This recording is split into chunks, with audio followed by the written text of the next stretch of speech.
Seguimos en marcha contra el COVID-19 porque son muchas las razones. Protegernos, reconectar y retomar la normalidad en nuestras vidas. Ponerte tu vacuna de refuerzo ha permitido que Puerto Rico siga avanzando. Reconocemos tu esfuerzo invitándote a participar en el sorteo de un Mazda 3. Si te pusiste o te pones el refuerzo, registra tus datos en vocespr.org. Sobran las razones y hoy te damos otra. Una de las partes más importantes de nuestro cuerpo es la tiroides. Esta pequeña glándula en forma de mariposa ubicada delante de nuestro cuello cumple con una función primordial: producir hormonas tiroideas y regular nuestro sistema. Sin embargo, a veces su funcionamiento puede ser deficiente y afecta toda la salud de nuestro cuerpo, ya que estas hormonas trabajan en conjunto con el cerebro y por tanto tienen poder sobre casi todas las funciones de nuestro cuerpo. ¿Qué sucede si tu glándula de tiroides no funciona correctamente? ¿Cómo saberlo? ¿Qué es la hipo o la hipertiroide? ¿O qué tratamientos existen para tratarlas en nuestra isla? Soy el doctor Oscar Soto Raíces y hoy en Expertos en Salud contestamos esta y otras dudas acerca de la tiroides y sus enfermedades.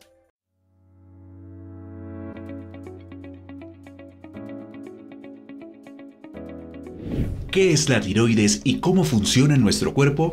El endocrinólogo Dr. José García Mateos te cuenta el papel predominante de esta glándula en el organismo. Porque regula varios mecanismos que tienen que ver con el metabolismo. ¿Cuáles son las principales enfermedades asociadas a la tiroides? Te contamos detalles sobre el hipo e hipertiroidismo para que puedas identificar posibles síntomas a tiempo. El paciente que tiene deficiencia en la hormona tiroidea, la causa más común es una condición autoinmune donde hay una destrucción de esas células que producen la hormona tiroidea. ¿Tener diabetes tipo 1 o lupus implica desarrollar algún problema de tiroides? Te contamos los factores de riesgo que podrían incidir en un desbalance de tu salud tiroidea. Pues un paciente que tiene condiciones, como les dije, autoinmunes, está más a riesgo de estos problemas de tiroides. ¿Por qué el cáncer de tiroides es más común en mujeres jóvenes? Te contamos todo sobre este tipo de cáncer y su alta tasa de diagnóstico y sobrevivencia. Conoce los tratamientos actuales para las enfermedades asociadas a la tiroides, como el hipotiroidismo o el cáncer de tiroides. El paciente que tiene hipotiroidismo hay que reemplazar su hormona tiroidea.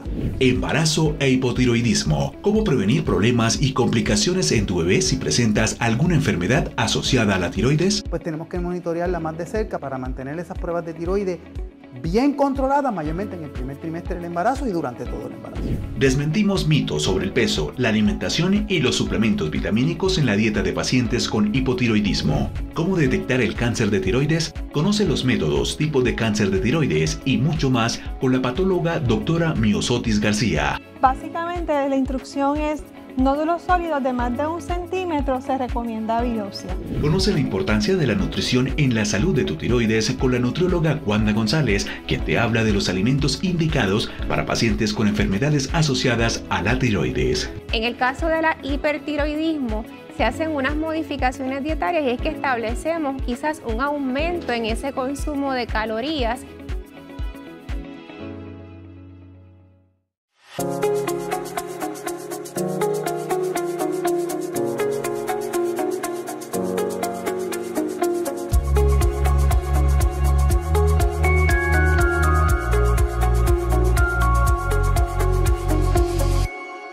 Una de las cosas que miramos para buscar cuando hacemos estudios de control de peso es el examen de la tiroides. Esto debido a que la tiroides es una de las principales agentes que regulan nuestro metabolismo y que se ven bastante afectados por todo lo que comemos. Y que justamente para hablar más de este tema, hoy nos acompaña el doctor José García Mateo, destacado endocrinólogo y actual presidente de la Sociedad Puertorriqueña de Endocrinología y Diabetología.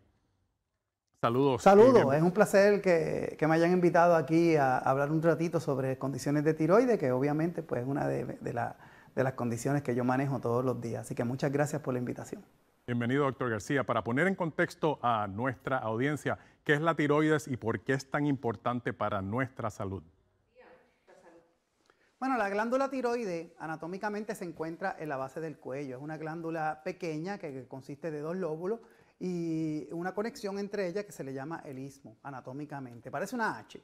Y esta glándula es bien importante en nuestro cuerpo porque regula varios mecanismos que tienen que ver con el metabolismo, ya sea la temperatura del cuerpo, la función cardiovascular, el movimiento gastrointestinal, el sistema reproductivo, la parte de memoria, cognitivo, la fuerza muscular, el metabolismo de grasa, tiene que ver también con aspectos de metabolismo de proteína. O sea, que el paciente que tiene una función de tiroides adecuada, pues funciona bien su metabolismo en diferentes aspectos en todo el cuerpo.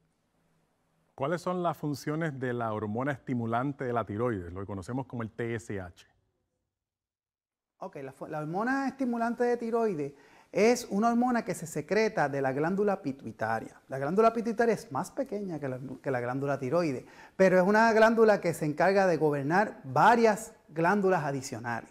Entre ellas está tiroides. Además de gobernar las adrenales, las gónadas, una de las glándulas más importantes que gobierna la glándula pituitaria es la glándula tiroides a través de la hormona estimuladora de tiroides. Y es bien importante porque esta hormona va a ayudar a estimular a las células de la glándula tiroidea a secretar su hormona para que esas hormonas vayan directamente a los tejidos donde van a tener función. Ya sea, como dije anteriormente, en el sistema cardiovascular, en el sistema de reproductor, en el metabolismo de grasas, en la temperatura. Así que es bien importante que esta hormona estimuladora se secrete adecuadamente para poder manejar la función de la glándula tiroides. Y por eso, pues si falla, pues puede haber condiciones donde no puede funcionar bien la glándula tiroidea. Muy bien, doctor. ¿Y cómo se detecta o cómo se da el diagnóstico de la enfermedad en la tiroides y cuáles son los signos y síntomas primeros que aparecen en las personas y para poder detectarlo? De la condición que estemos hablando en tiroides, donde la que más abunda y queremos tocar al principio es hipotiroidismo, el paciente que tiene deficiencia en la hormona tiroidea, la causa más común es una condición autoinmune donde hay una destrucción, donde uno produce anticuerpos en contra de la glándula tiroides, por eso se le llama autoinmune. Y hay una destrucción de esas células que producen la hormona tiroidea. Y eso pues lleva a una disminución en la secreción de hormona de la glándula. Y esto pues obviamente pues va a llevar a que haya disfunción en todos los tejidos donde la glándula tiroides tiene su acción. Como dije anteriormente, cardiovascular, gastrointestinal, metabolismo de grasa, etc. Si uno tiene síntomas de cansancio, de aumento de peso, resequedad en la piel, se siente deprimido, mucho sueño, se le parte el pelo, no que se le caiga, se le parte el pelo, las uñas se ponen débiles, puede darle estreñimiento, el pulso le baja, le puede aumentar un poco la presión, la de abajo, lo que llaman la diastólica, siente mucho frío, se siente como desganado. Pues eso pueden ser síntomas que pueden estar relacionados a deficiencia en la hormona tiroidea y podemos detectarlo bien fácil. No tan solo los síntomas clínicos, porque estos síntomas clínicos se parecen a síntomas de otras condiciones.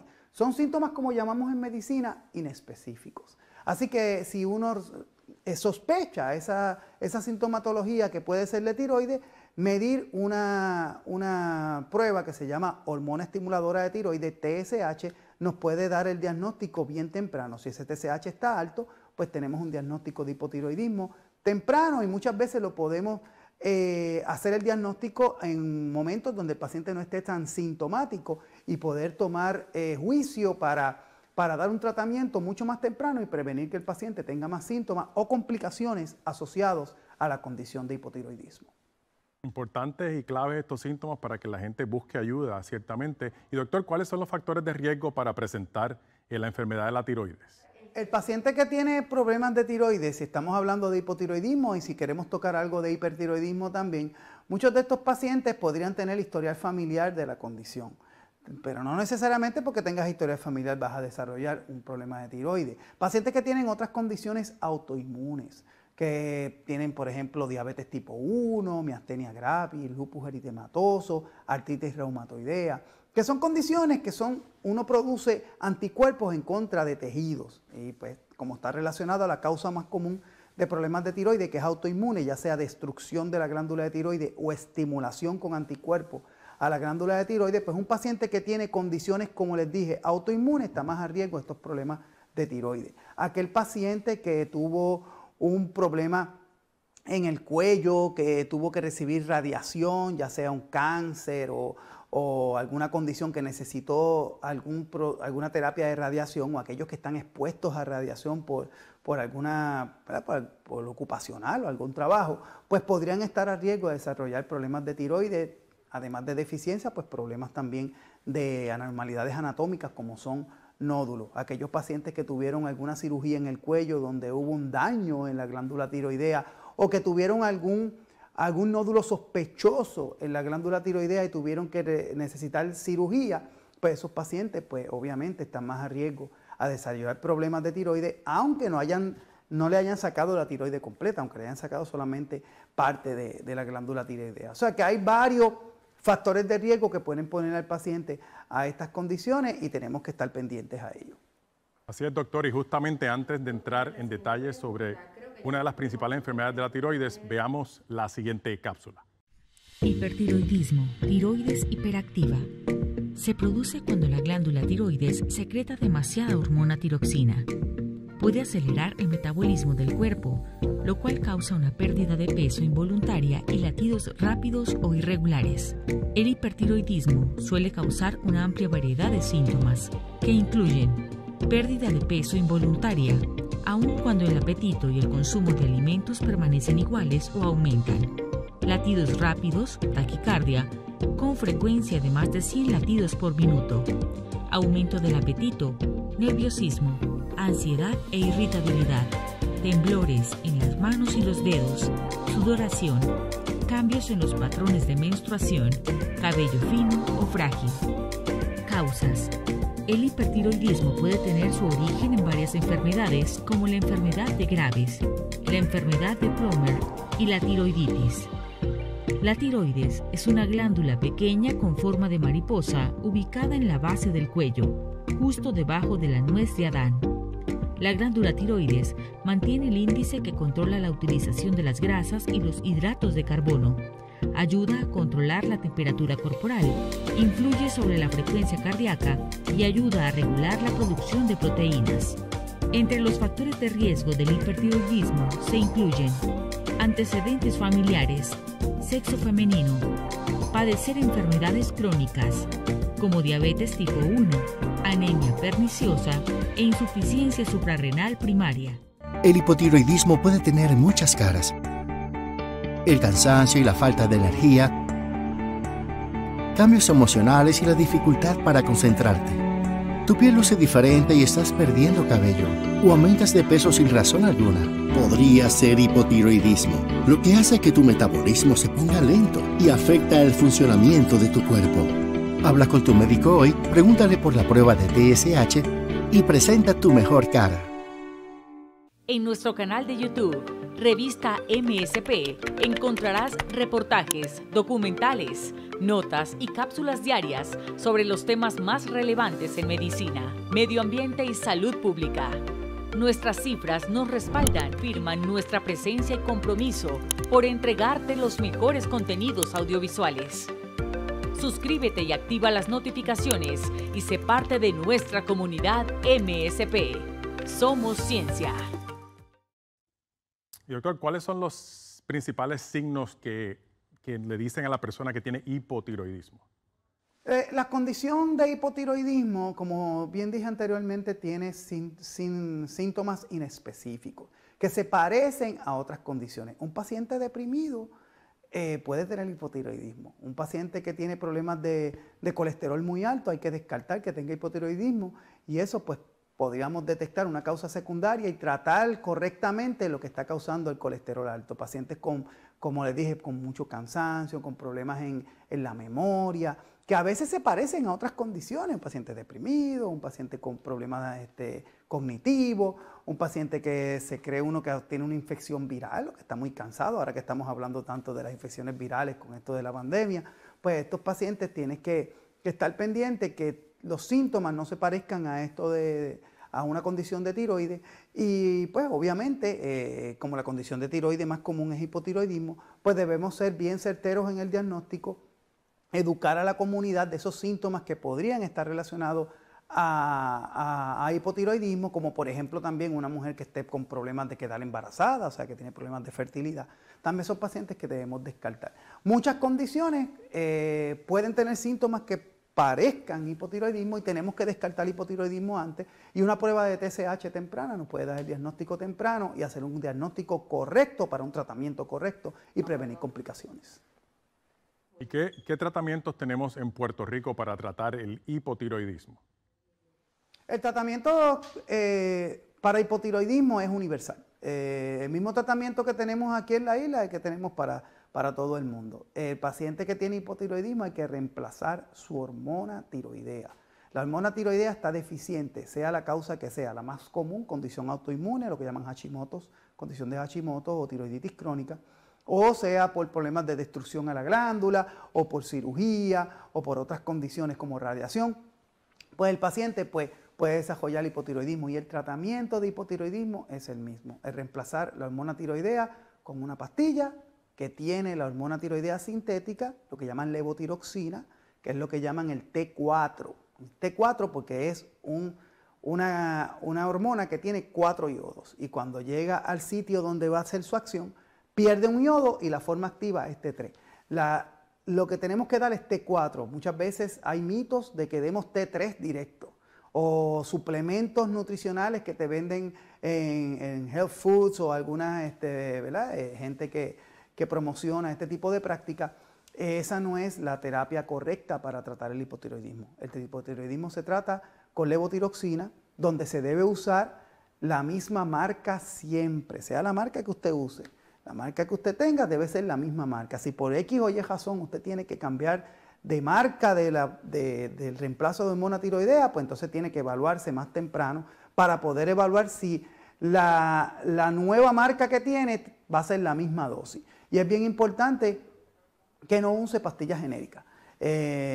Cualquier otra condición posiblemente usted puede usar pastillas genéricas, pero la condición de tiroides, el margen terapéutico de la hormona tiroidea por boca es bien angosto, y cualquier cambio en la pastilla que vamos a usar pues puede traer efectos, ¿verdad?, en la clínica del paciente. Así que puede ser equivalente, ¿verdad?, pero no es terapéuticamente equivalente. Y como la pastilla genérica no sabemos cuál nos van a dar, se llama igual siempre o se parecen, y no sabemos cuál nos van a dar en la farmacia ese mes, que puede cambiar de mes a mes o de semana a semana, pues nos aseguramos de que el paciente reciba la misma fórmula de terapia de tiroides utilizando una misma marca siempre. Así que es bien importante que usted reemplace la hormona tiroidea con la misma marca y que sea levotiroxina.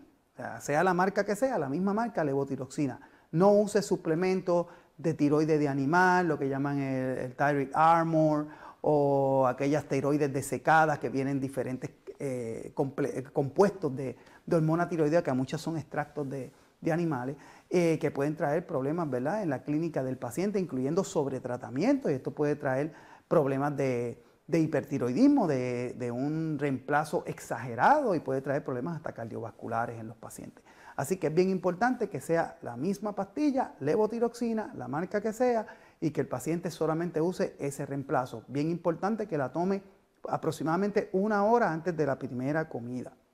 1 hora antes de la primera comida, para que no tenga ninguna interacción con los alimentos, para que se pueda absorber bien. Si el paciente está usando suplementos vitamínicos que contengan hierro, que contengan calcio, bien importante, o algunos minerales adicionales, que lo tomen esos suplementos. No es que no los tengan que tomar, que los tomen, los pueden tomar, pero aproximadamente 6 horas aproximadamente de la ingesta de la hormona tiroidea que usted toma por la mañana. O sea que tiene que separarlo. Lo puede usar, pero tiene que separarlo porque puede disminuir la absorción de la pastilla de tiroides.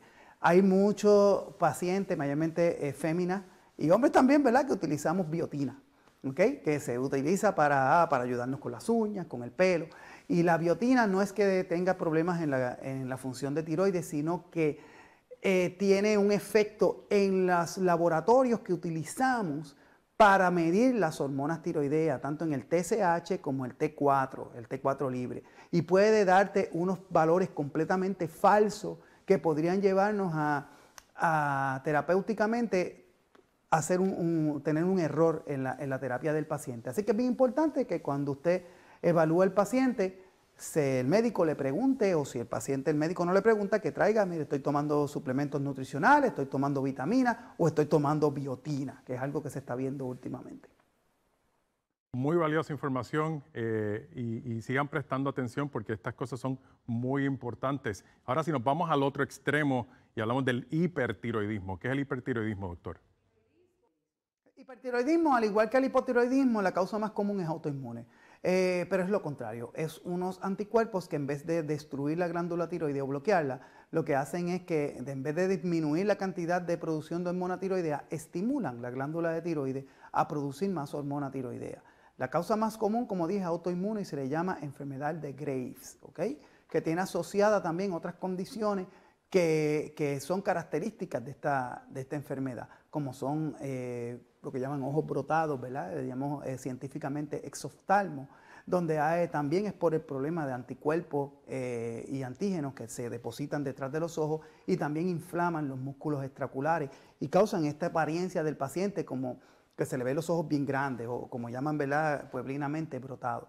La condición de Graves muchas veces se ve con este aspecto, pero no siempre, ¿verdad? También tenemos que estar pendientes. O sea que es bien importante que si el paciente usted sospecha hipertiroidismo, esta condición se debe tratar con más emergencia que el paciente con hipotiroidismo, aunque no le estoy quitando importancia clínica al hipotiroidismo, pero el paciente con hipertiroidismo, mayormente si es un paciente de edad avanzada, que muchos de ellos no tienen muchos síntomas que sean claros en la clínica, pueden tener síntomas que aunque son un poco ocultos, pueden traerle más problemas como arritmias cardíacas, fibrilación atrial, osteoporosis. Igual que el paciente joven, también si usted no lo trata y el paciente sigue con estos problemas y no se detecta, pues el paciente puede tener complicaciones, incluyendo problemas cardiovasculares, sintomatología como mucho calor, mucha sudoración, insomnia, ansiedad, agresividad, incluyendo psicosis, problemas de reglas, problemas de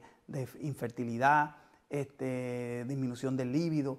Todos estos problemas pueden ocurrir en el paciente hipertiroideo y es una condición que si usted no la trata agresivamente y no la detecta, puede traer muchas complicaciones. Aquí el tratamiento es, en vez de suplementar, pues entonces bloquear. Y que tenemos que estar bien pendientes en la clínica del paciente y determinar el diagnóstico también de una manera igual que en el hipotiroidismo, que es con la hormona TSH. Si usted sospecha eso, son síntomas inespecíficos. Hay pacientes que pueden tener condiciones que se parecen a esto. Pero si usted tiene un juicio clínico y entiende que el paciente puede tener hipertiroidismo, pues debe evaluar la hormona TSH y si el TSH está bajito, contrario al hipotiroidismo, que si el TSH está alto es tiroide vaga, hipotiroidismo, es al revés. Si el TSH está bajito, eso quiere decir que el paciente es hipertiroideo, porque como le dije anteriormente, el TSH lo produce la pituitaria. Y si tu glándula produce mucha hormona de tiroides, le tira un mensaje a la pituitaria para que disminuya su hormona estimuladora. Al contrario del hipotiroidismo, que si hay una deficiencia, pues entonces se le tira un mensaje a la pituitaria de que hay una deficiencia y aumente la hormona estimuladora. Así que el hipertiroidismo se puede detectar temprano, hay una sintomatología y tenemos que ser agresivos para tratarlo adecuadamente, agresivamente y con mucho juicio clínico. Doctor, ¿qué tratamientos tenemos en Puerto Rico para tratar el hipertiroidismo? El tratamiento de hipertiroidismo, al igual que en todos los lugares en el mundo, hay tres, ¿verdad? Lo que estamos usando más ahora es los medicamentos antitiroideos, donde se está usando es el metimazol. Se usa también PTU, pero mayormente se deja para las pacientes que están embarazadas en el primer trimestre del embarazo, porque el PTU ha desarrollado efectos de hepatotoxicidad, problemas del hígado. Por eso es que lo usamos en el primer trimestre del embarazo, porque el metimazol tiene otros efectos en el feto en los primeros 3 meses y puede traer problemas. Así que esos son los medicamentos que se usan que bloquean la producción de hormona tiroidea dentro de la tiroides. El otro modalidad de tratamiento es el radioyodo, donde los pacientes se les satura la glándula tiroide con una dosis de radioyodo para que la glándula tiroide, su mecanismo de formar la hormona, se sature de yodo y no funcione. ¿Okay? Eso es lo que llaman pueblinamente como quemar la glándula tiroide. Pues eso no es quemar, ¿verdad? Es saturarla con yodo. Y eso pues obviamente es un tratamiento definitivo. El tratamiento con pastillas pues puede llevar al paciente a que llegue a un nivel adecuado y después se le puedan quitar las pastillas.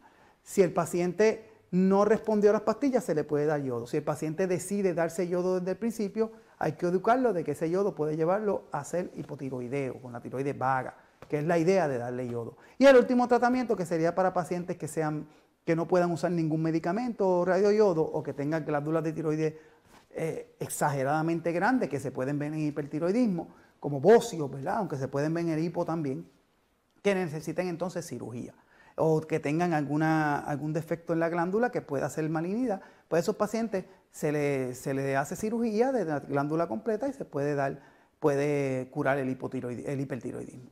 Así que la modalidad de tratamiento más comunes es pastilla y radioyodo y en algunos casos raros, ¿verdad? Se puede usar la cirugía.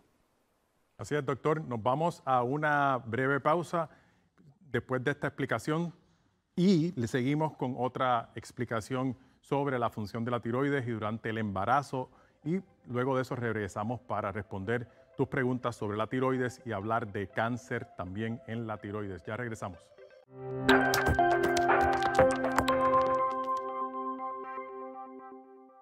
El hipotiroidismo puede tener muchas caras.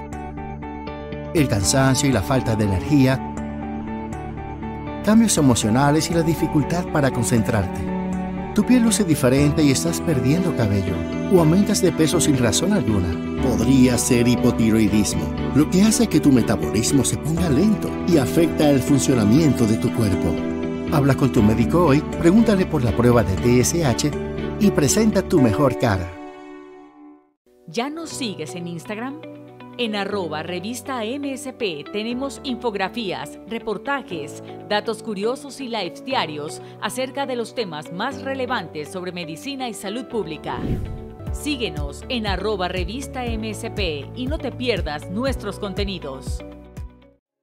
Y regresamos aquí a Expertos en Salud y para hablar de cáncer de tiroides ahora en este segmento, de los métodos de diagnóstico y un poquito más sobre cáncer de tiroides, nos acompaña la doctora Myosotis García, destacada patóloga y facultativa del Departamento de Endocrinología del Hospital Municipal aquí en San Juan, Puerto Rico. Saludos, doctora, bienvenida. Saludos, gracias por la invitación.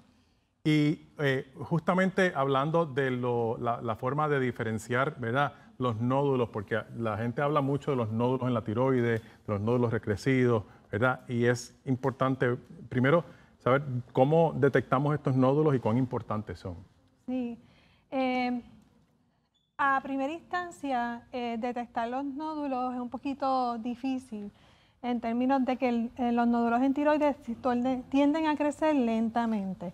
Pero el paciente generalmente presenta unos signos y unos síntomas que puede ser dificultad para tragar, que siente que le cambia la voz o que se ahogan al comer. En ese caso, pues ellos visitan a su médico primario o al endocrinólogo con estos síntomas y el médico primario hace un examen físico y toma el historial médico y entonces procede a ordenar un estudio radiológico que el principal viene siendo la ecografía. Y ese estudio de ecografía o ultrasonido es entonces el que nos dice cómo es ese nódulo, en dónde está ubicado y de acuerdo a las apariencias sonográficas, pues decidimos si se biopsia o no. Hay unos criterios específicos para proceder a biopsiar. Entonces miran el sonograma, miran el nódulo y ese nódulo podía ser benigno. Si es benigno no se hace nada, ¿o sí? Es bien difícil saber si es benigno por solamente la apariencia sonográfica. Sí hay unos criterios, por ejemplo, nódulos sólidos tienden a ser más sospechosos, nódulos que tienen sus bordes irregulares también, nódulos que son más altos que anchos son más sospechosos para malignidad y si contienen microcalcificaciones. Pues en esos casos se recomienda que ese paciente visite, saque cita para una biopsia. Fuera de eso, tú puedes tener nódulos que sean complejos o quísticos y la Academia Americana, la Asociación Americana de Tiroides tiene unas guías donde nosotros nos dejamos llevar y básicamente la instrucción es nódulos sólidos de más de 1 centímetro se recomienda biopsia, porque solamente por la apariencia sonográfica es muy difícil saber. ¿Y cómo se lleva a cabo esa biopsia? Porque es algo que al paciente a veces le tiene mucho temor, ¿verdad?, a ese proceso. Sí, Es un proceso sumamente sencillo. Se utiliza una aguja mucho más fina que la que se utiliza para sacar sangre. En estos casos se suele acomodar al paciente acostado con el cuello bien extendido. Lo que más se quejan es de la posición, porque es incómoda la posición. Se localiza el nódulo por ultrasonido para nosotros asegurarnos que esa aguja está en la posición correcta, en el área de interés.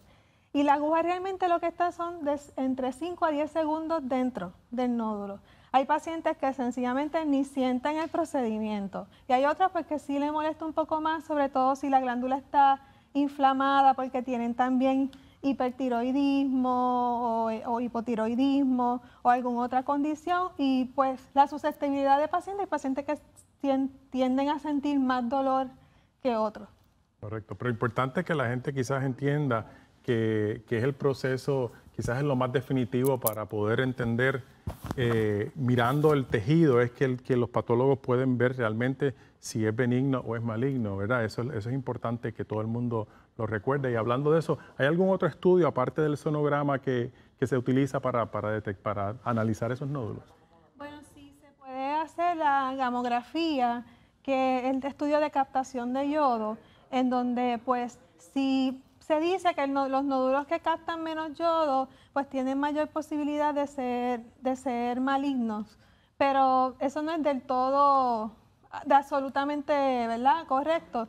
Por eso es que se procede a examinar esas células con la pequeña muestra que se saca por ultrasonido, examinarlas en el microscopio. El patólogo mira en el microscopio y basado en unos criterios establecidos ya, podemos decir, mira, es un nódulo benigno, qué tipo de nódulo es, o si es maligno o sospechoso. Si fuese maligno, ¿cuántos tipos de cáncer de tiroides existen? Bueno, hay principalmente 5 tipos de cáncer de tiroides. El más común es el carcinoma papilar, que se deriva de las células foliculares del tiroides. Seguido por el carcinoma folicular o el de células de Hürter, que son células oncocíticas. Son las células principales del tiroides. También tienes el carcinoma medular, que viene de las células parafoliculares, las células C, que se encargan de producir calcitonina. Y esos son tumores diferenciados. Ya tumores no diferenciados o más agresivos, el carcinoma anaplásico, que es bastante agresivo. Puede darse también, aparte de estos carcinomas, linfoma. Puede darse también en tiroides sarcomas y puede presentarse también en la glándula metástasis. Particularmente es más común que ocurra metástasis de cáncer de seno, pero puede ocurrir también metástasis de cáncer de pulmón, de cáncer ginecológico. O sea que el papilar es por mucho el más común. Sí, es el tumor más común, del 90 al 95% de los casos tienden a ser papilar, y lo positivo de esto es que es un tumor que generalmente se comporta bien. ¿Y el tratamiento usualmente es cuál? ¿Extracción, cirugía? Cirugía. ¿Cuándo se usa yodo radioactivo para tratamiento? En estos casos no se utiliza realmente yodo radioactivo, solamente si hay recurrencia. Puede ser que se incurra para yodo radioactivo o para detectar si hay algún tipo de recurrencia. Se hace lo que llama el PET scan y ves dónde está marcando ese tumor, y entonces si se identifica la recurrencia de por fin haciendo biopsia. Nosotros procedemos a ir al área donde está marcando y se hace una biopsia guiada también por ultrasonido. Por eso precisamente el trabajo del patólogo es tan importante para poder detectar qué tipo de cáncer es, luego entonces darle un estadio, ¿verdad? Y entonces determinar tratamiento, que muchas veces es resección, pero para cánceres menos comunes y más agresivos también hoy en día hay otras, incluyendo inmunoterapia, que se ha estado estudiando ciertamente. Así que le agradecemos mucho a la doctora por esta explicación, a la gente que entiendan que es importante que vayan y que no le tengan miedo a este procedimiento, que es un procedimiento muy sencillo para poder detectar si el nódulo es benigno o es maligno. Gracias, doctora. Gracias a ustedes. Vamos a una breve pausa, pero no se retire porque volvemos con mucho más de Expertos en Salud. Los tipos de cáncer de tiroides. El cáncer de tiroides ocurre cuando las células sufren cambios genéticos y por tanto pierden la capacidad de morir, como sucede en células normales, replicándose rápidamente y acumulándose hasta formar un tumor en la tiroides. Según datos oficiales, el cáncer tiroideo continúa siendo el segundo tipo de cáncer más diagnosticado en mujeres puertorriqueñas. Sin embargo, el cáncer de tiroides tiene varios tipos entre su manifestación y es de suma importancia médica identificar el tipo específico de cáncer tiroideo que afecta al paciente, pues esto determina tanto el tratamiento como el pronóstico. La importancia de la hormona tiroidea para el funcionamiento del cuerpo radica en el control de muchas funciones internas o externas como el periodo menstrual y la fertilidad. Entre algunos de los tipos de cáncer de tiroides más frecuentes se encuentran el cáncer papilar, linfoma o sarcoma de tiroides, que afectan mayormente a la población de entre 30 a 50 años, así como el cáncer anaplásico o folicular de tiroides, que afectan especialmente a la población mayor de 50 o 60 años. Los síntomas pueden variar, pero si usted presenta dificultad al tragar, cambios en la voz o un bulto palpable en la piel del cuello, remítase a un médico con la mayor prontitud posible, pues podría estar ante un posible tipo de cáncer tiroideo. Yo pienso en este tipo de cáncer como el resultado de un cáncer de tiroides que probablemente ha estado ahí por mucho tiempo. Y mientras pasa el tiempo, y algunas veces con varios tratamientos también, los pacientes empiezan a adquirir, los tumores empiezan a adquirir mutaciones nuevas. Y al acumular más mutaciones, entonces se ponen más agresivos los tumores. Y el resultado final de eso es el anaplásico. Pensamos que es un cáncer raro, pero hemos visto más cáncer anaplásico en los últimos 5 a 10 años que anteriormente. Creo que probablemente se están diagnosticando más porque se están haciendo más biopsias para identificar qué es lo que está pasando con un tumor que está empezando a actuar muy agresivamente. En el 2013 por ahí yo estaba pidiéndole a mis colegas que me enviaran los pacientes con anaplásicos, que no los vieran ellos, que yo los quería ver, y ellos con mucho gusto me los enviaban. Son pacientes muy complicados, pero yo rápido me di cuenta porque yo no iba a poder hacer todo esto sola, y en el 2014 formamos un grupo que se llama FAST, que significa Facilitating Anaplastic Specialized Treatments, y este grupo básicamente éramos un grupo de endocrinólogos, oncólogos,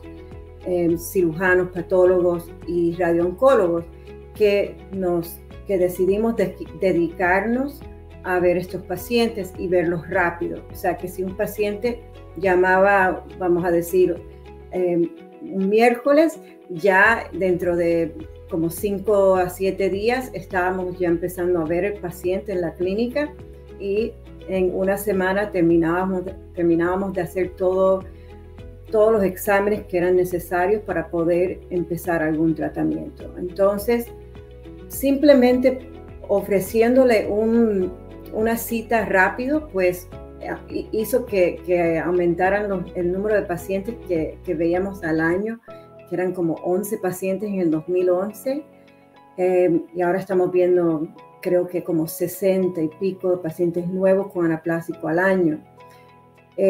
A través de ese grupo, pues hemos podido entender bien cómo mejor tratar estos pacientes y entender que en realidad el anaplásico no es un diagnóstico, son muchos los cánceres de tiroides, los diferentes tipos, son papilares, foliculares y Hürthle cell, y esos se transforman al anaplásico, y entonces no se tratan igual, son cánceres diferentes, pero no nos dimos cuenta de eso hasta que se formó este grupo y empezamos a ver muchos pacientes y empezamos a ver los patrones, ¿verdad?, de las mutaciones que tenían los pacientes. Otros tipos algunas veces veíamos un anaplásico con un papilar al lado y sabíamos que se había transformado de papilar. O sea, así empezábamos a entender que el anaplásico en realidad no es un cáncer y no se puede tratar todos los pacientes igual. El ensayo clínico más importante que hicimos fue un ensayo clínico que se hizo a través de todo el mundo, que fue con las dos drogas que ahora están aprobadas para anaplásico con una mutación que se llama BRAF, que era un ensayo clínico fase 2 que eran para este tipo de pacientes con esta mutación en particular, y los tratábamos con dabrafenib, trametinib, y eso eventualmente funcionó tan bien que con solamente como 26 pacientes en el ensayo clínico a través del mundo, el FDA pues aprobó esta combinación para este tipo de cáncer anaplásico. Y ahí entonces nos empezamos a dar cuenta de que los pacientes después de como un año ya le dejaba de funcionar muy bien esta combinación. Y se empezaban a morir. Como a los 14 meses ya la mitad de los pacientes se vieron que ya se habían muerto. Y pues nosotros quisimos mejorar eso, y lo que hicimos fue que empezamos a añadirle inmunoterapia a las combinaciones de dabrafenib con trametinib. Pues entonces vimos que ya empezaron a responder de nuevo los pacientes que habían parado de responder. ¿Sabes que existen diversos tipos de psoriasis? Cualquier manifestación en tu piel, por más pequeña que sea, consulta con tu médico. Mientras más rápido lo hagas, más rápido tendrás el tratamiento para tu diagnóstico. No le tengas miedo a la psoriasis. Visita sinmiedoalasoriasis.com. Regresamos acá y doctor, me gustaría también hablar sobre un tema bien importante en nuestro país que es comúnmente asociado con los problemas de la tiroides, lo que es la diabetes, ¿verdad? De alta incidencia aquí en Puerto Rico. ¿Qué relación existe entre la diabetes y la tiroides? Condiciones de tiroides son autoinmunes, y si el paciente tiene una condición autoinmune de tiroides, hay que descartar que no tenga otras condiciones autoinmunes, donde una de ellas es diabetes tipo 1. De hecho, hay síndromes poliglandulares, ¿verdad?, de diferentes condiciones autoinmunes poliglandulares. Entre ellos está el tipo 2, que puede coexistir la tipo 1, la diabetes tipo 1, con el hipotiroidismo o hipertiroidismo, hipotiroidismo por Hashimoto o hipertiroidismo por Graves. También el diabético tipo 2, aunque no es una condición autoinmune, hay mucha prevalencia o incidencia de hipotiroidismo en los pacientes diabéticos de condiciones de tiroides, específicamente mayormente hipotiroidismo en los pacientes diabéticos tipo 2. O sea que existe una relación, y de hecho en las clínicas de nosotros los endocrinólogos, todo paciente diabético tipo 1 se le debe hacer pruebas de cernimiento para problemas de tiroides, ya sea hiper e hipotiroidismo, y los pacientes diabéticos tipo 2 mayormente para hipotiroidismo. Quizás también sería importante discutir un poco sobre los tratamientos que se pueden usar durante el embarazo para tratar la tiroides, y también explicar un poco si estos tratamientos tienen efectos en el desarrollo de ese bebé.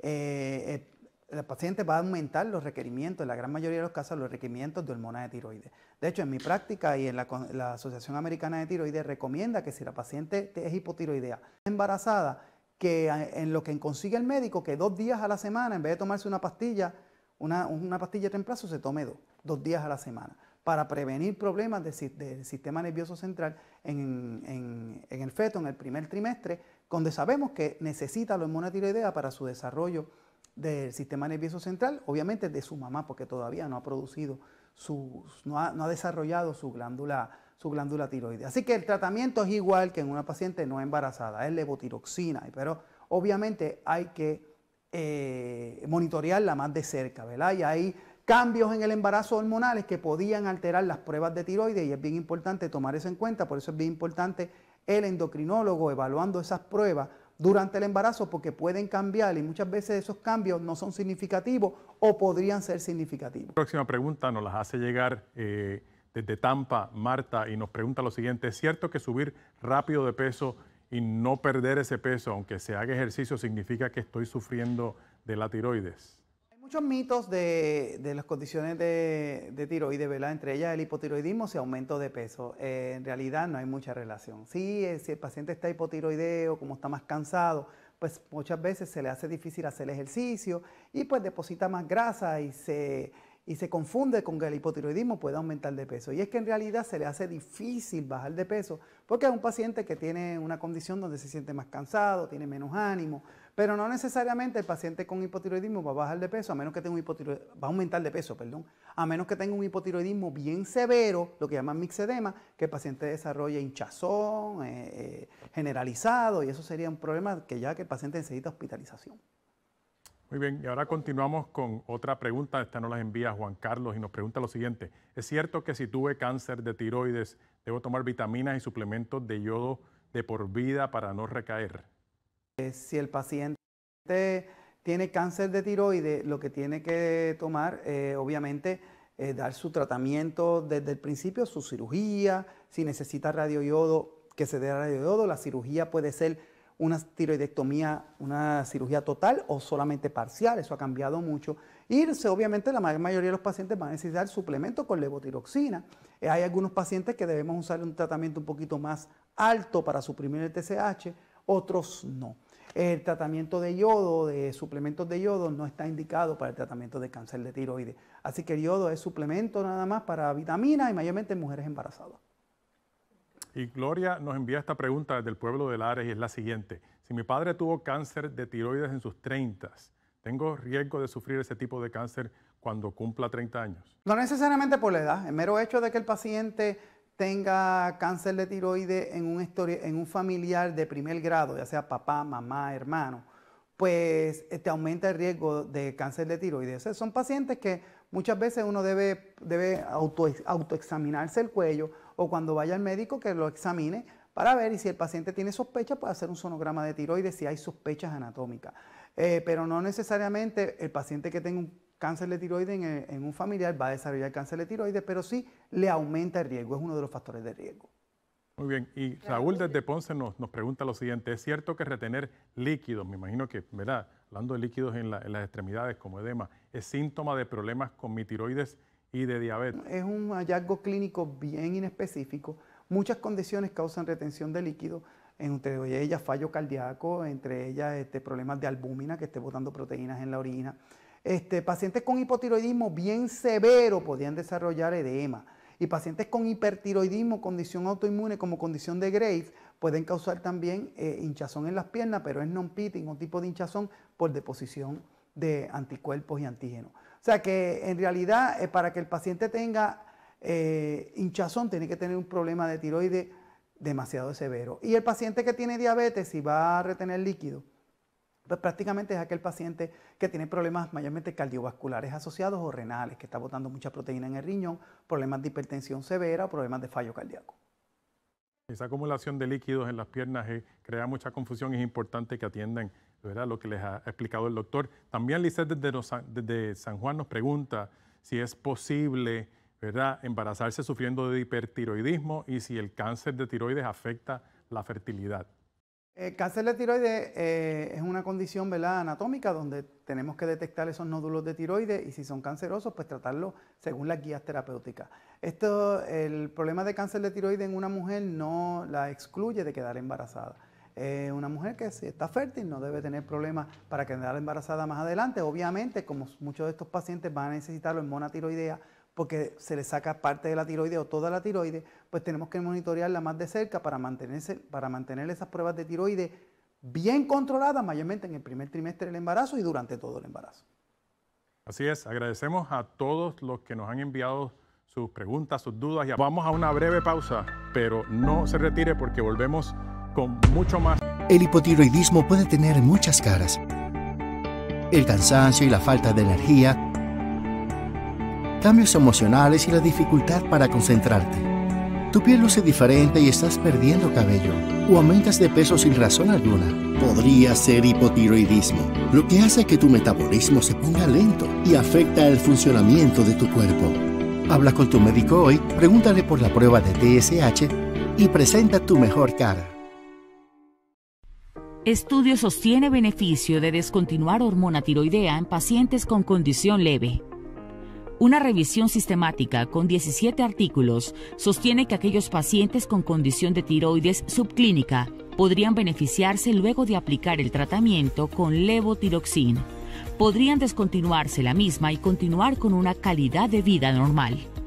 Así lo sostuvo en entrevista con Medicina y Salud Pública MSP la doctora Nidia Burgos, parte de la sección de endocrinología del recinto de ciencias médicas y quien figura como parte de los autores del estudio. La hormona tiroides se usa comúnmente como tratamiento de hipotiroidismo. La levotiroxina, que es una de las diversas hormonas tiroideas que existen, es uno de los medicamentos más recetados a nivel mundial y también en Estados Unidos. Sin embargo, en otros casos, se administra sin tener una indicación clara, lo que requiere tener más validaciones. Así lo afirmó la experta. Según la Sociedad Puertorriqueña de Endocrinología y Diabetología, en Puerto Rico se estima que un 20% de la población padece de algún trastorno de tiroides y un estudio reciente indica que un 33% de las mujeres puertorriqueñas tienen alguna enfermedad de la glándula tiroidea.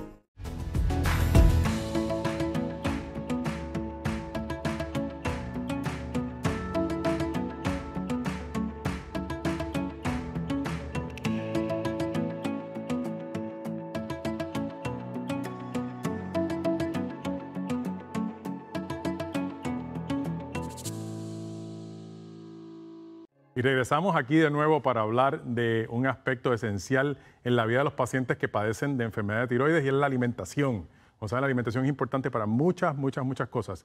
Por eso nos acompaña nuevamente Wanda González, nutricionista, dietista, para hablar de la importancia de la alimentación sana y la terapia médico-nutricional necesaria para tratar desde nuestra rutina, ¿verdad? Como complementación o como terapia complementaria a través de los alimentos, los problemas de la tiroides. Pero antes quería recordarles algo muy importante y son datos que son muy relevantes sobre tiroides. Cuando hablamos de cáncer de tiroides, Puerto Rico tiene una incidencia muy alta de cáncer de tiroides.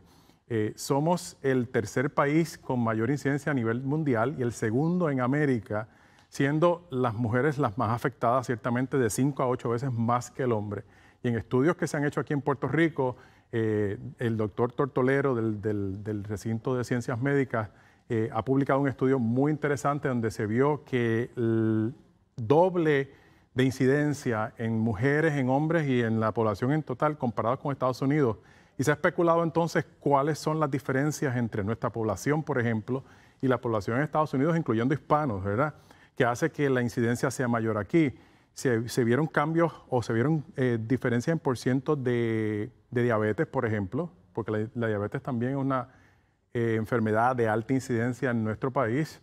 Y también se vieron cambios o diferencias en términos de la alimentación y del peso. Por eso es importante entonces entrar en este segmento y hablar sobre alimentación. Y le agradecemos a Wanda, nuestra licenciada, que esté, yo digo nuestra porque ya sentimos que es de la casa, Gracias, ¿verdad? doctor, Para hablar sobre hipotiroidismo, para hablar sobre hipertiroidismo, ¿verdad? ¿Y qué le podemos decir a los pacientes sobre estas condiciones de tiroides y la alimentación? Sí, doctor, muchas gracias. Es bien importante que el paciente sepa que la recomendación nutricional es parte complementaria de ese tratamiento médico que le va a ayudar en los síntomas y de igual manera puede prevenir quizás algún tipo de interacción con los medicamentos. En el caso del hipertiroidismo, se hacen unas modificaciones dietarias y es que establecemos quizás un aumento en ese consumo de calorías y es porque ese metabolismo de ese paciente puede que aumente de un 50 a un 60%, así que su requerimiento va a ser mayor. En el caso del hipotiroidismo, sí se establece un control en esas porciones y en esos alimentos y es porque hay una disminución de ese metabolismo de un 15 hasta un 40%. Así que ahí es que empezamos a ver esos posibles cambios en peso. Y hago la aclaración y es que a veces me dicen, Wanda, tengo tiroides, no puedo bajar de peso. Y la realidad es que siempre y cuando esa condición esté controlada y se hagan modificaciones dietarias y en estilos de vida, el paciente sí puede tener un peso adecuado. Ya cuando hablamos de recomendaciones nutricionales, siempre nos enfocamos en lo que es una alimentación alta en antioxidantes, frutas, vegetales, cereales integrales, productos bajos en grasa, pero sí hay 3 minerales y 3 nutrientes que son bien importantes y ahí está lo que es el yodo, el selenio y el zinc. Estos 3 tienen un importante rol en lo que es esa salud tiroidea Y el yodo principalmente lo encontramos en lo que es la leche, en lo que es el queso, está en el huevo, está en la sal yodada, de igual manera está en productos proteicos como el pollo, pavo, pescados. El selenio... Perdón que interrumpa un momentito. El yodo, ¿cuán importante es consumirlo todos los días y cuánto? Para que la gente tenga más o menos una idea. La realidad, ¿verdad?, es que en el caso de nosotros la deficiencia es bien mínima, así que a través de nuestros alimentos pudiésemos obtener la cantidad necesaria, que no es que el paciente requiera algún tipo de suplementación, a menos que su médico le indique lo contrario.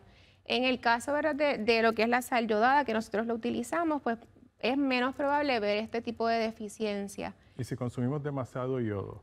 De igual manera puede afectar también y puede haber una interacción con lo que es el medicamento. Así que en ese caso es establecer un balance, no podemos ir a suplementarnos si su médico no le indica lo contrario, ¿verdad?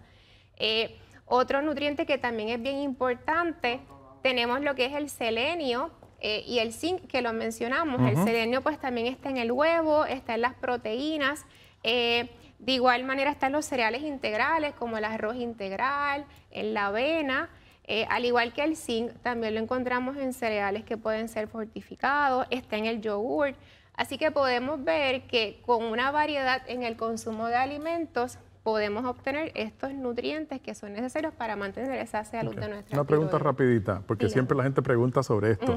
Las dietas gluten free, ¿verdad? Las que no tienen gluten o bajas en gluten, ¿son beneficiosas para esto? ¿Hacen diferencia o no? Se ha encontrado en pacientes con condiciones autoinmunes como el Hashimoto, que en este caso sí se puede hacer algún tipo de modificación y eliminar el gluten dentro de su dieta, pues porque se ha visto una mejoría en posibles síntomas que pudiesen estar presentes dentro de la condición. Perfecto. Y aquí justamente tenemos algunos ingredientes, ¿verdad?, que ya la licenciada las ha estado mostrando para que vean, y tenemos un plato también, quizás podríamos explicarle a ellos lo que contiene para que vean lo que es un plato balanceado que contiene algunos de estos elementos. Sí, aquí vemos que tenemos el arroz integral, que vimos que eso pues está el selenio y el zinc, la proteína, que está pues la aportación del yodo, selenio, zinc, y bien importante, ¿verdad? Y en el caso de los vegetales vemos lo que es el brócoli, ¿verdad? Y esto muchas veces lo utilizamos y hablamos de los crucíferos y una posible interacción que puede tener, ¿verdad?, con nuestra salud, ¿verdad?, de nuestra tiroides. Y es que muchas veces se asocia y pensamos que no podemos comer brócoli, ¿verdad? Y dentro de los crucíferos está también el coliflor, repollo. Una recomendación es tratar de cocinarlo. El cocinarlos inactiva, ¿verdad?, este componente que pudiese tener una interacción con nuestra salud. Ese truquito es importante porque muchas veces pensamos que estas cosas crudas son más nutritivas, pero en algunos casos, como en los casos de personas que tienen problemas de tiroides, es mejor entonces la cocción de estos elementos. Sin duda, agradecemos a la licenciada por esta valiosa información. Vamos a seguir trayendo información sobre nutrición en todos los programas, si nos es posible. Nosotros nos despedimos, pero antes les agradecemos a todos por sus comentarios y sus saludos en las redes para con nosotros en el programa de Expertos en Salud. De nuevo agradecemos a todos nuestros expertos de hoy por su gran aporte en este programa dedicado a la tiroides y a las enfermedades asociadas a su funcionamiento. En Expertos en Salud queremos darte las herramientas para mejorar tu salud, pero es importante que ante alguna situación inesperada recurras siempre a tu médico de confianza y atiendas las señales que se presentan. Te recuerdo que la educación, la perseverancia, el optimismo son esenciales para una buena salud y por eso aliméntate bien, haz ejercicio, descansa mejor y lo más importante, mantente positivo. Te espero en una próxima edición del programa que promueve calidad de vida, bienestar y apoyo a los pacientes en medicina y salud pública, Expertos en Salud. Hasta pronto.